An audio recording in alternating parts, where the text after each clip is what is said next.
Samsung, proud sponsor of Tech Busters.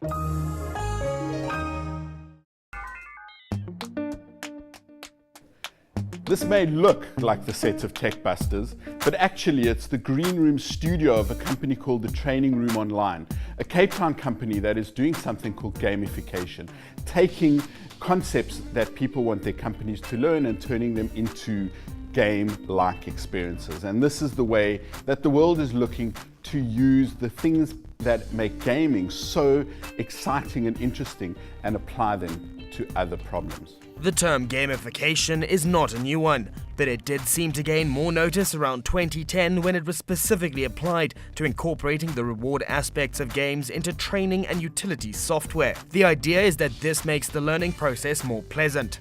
In South Africa, the concept is still fairly new, but the Training Room Online is one company that hopes to change that. How do you do it? What are the nuts and bolts? How do you take somebody's call center training and turn it into a game that people can learn via? You can develop anything, but if you don't know what the objectives are and you don't meet the objectives, obviously it's not going to be successful.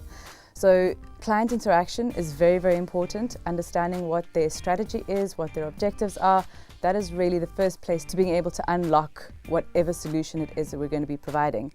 Along with that, also understanding the learner, because you can have the objectives that need to be met by the organization, but if you don't understand your learner, if you don't understand what the learners are engaging in, again, your solution is actually going to be a failure. According to research, over $1.3 billion was spent on video and PC games by consumers in the first quarter of 2013 in the US alone. By tapping into gaming's reward systems like virtual treasures, points, or other bonuses, developers are able to make mundane learning processes a lot more enjoyable. A lot of our clients need web-based solutions in order to reach the widest target audience available. So we use HTML5 to deploy the animational concept of the games in order to reach as many people as possible. HTML5 can be used on tablets, laptops and desktop PCs as well. And is it possible to have like a Grand Theft Auto situation? I mean, if someone says to you, I want to teach my people how to understand finance, let's do it with, thieves, hookers, Aki Anastasios. Very much, yes. It also depends on budget, because that sort of project is quite a big project in its scope. It requires the 3D animators to get involved. That's quite a complicated scenario where one person's interaction with another person will affect the outcome of the game towards the end. I think organizations are realizing that the type of people that they're employing now, the younger generation, they're not prepared to sit in a training room with somebody talking at them. They want to experience things and they want to be able to share things. So a game is one way of doing that. You can be actively engaged and you can actually share things through things like leaderboards, and that's half of the reward. So there. It's the paradigm of being inside a game. It's more immersive, it's more interactive.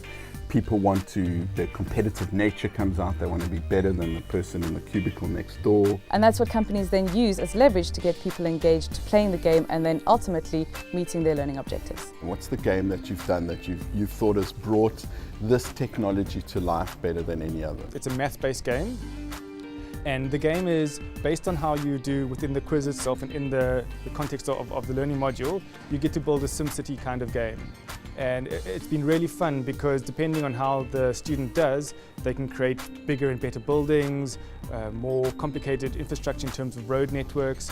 And it's been a lot of fun to see how to take what the student has learned and their results and how to create an end result, which is a SimCity. So they're playing SimCity, but along the way they're learning how to add and multiply and subtract. And to get a better city, you have to go back and redo the courses, which repetition creates more knowledge. Yeah.